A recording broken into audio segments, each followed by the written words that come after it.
Ritorna l'evento in piazza Cavour dedicato alla prevenzione cardiologica e cardiovascolare. Si effettueranno screening gratuiti nei 3 giorni che vanno da domani 6 ottobre fino al giorno 8. Un servizio ben collaudato negli anni precedenti e che spesso, come detto dal primario Caramanno, salvano la vita e che servono a creare anche un database per i pazienti che sarà possibile controllare anche dopo 10 anni come necessario punto di riferimento per la propria salute.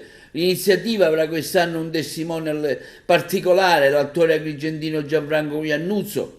All'iniziativa ha dato il suo valido supporto l'ASP di Agrigento, presente per l'occasione il commissario dottore Zappia.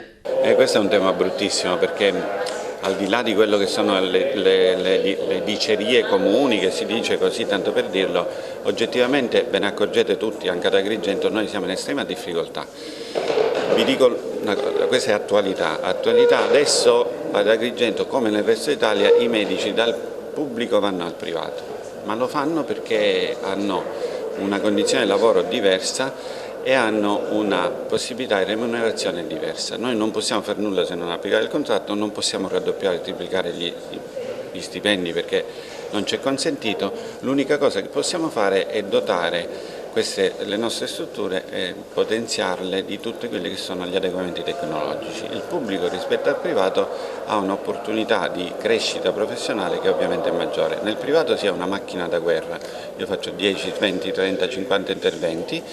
Nel pubblico, se voglio crescere e se voglio assecondare la mission del medico, il medico nasce per salvare vite. Qua abbiamo il dottore Caramanna e i suoi cardiologi che li salvano quotidianamente.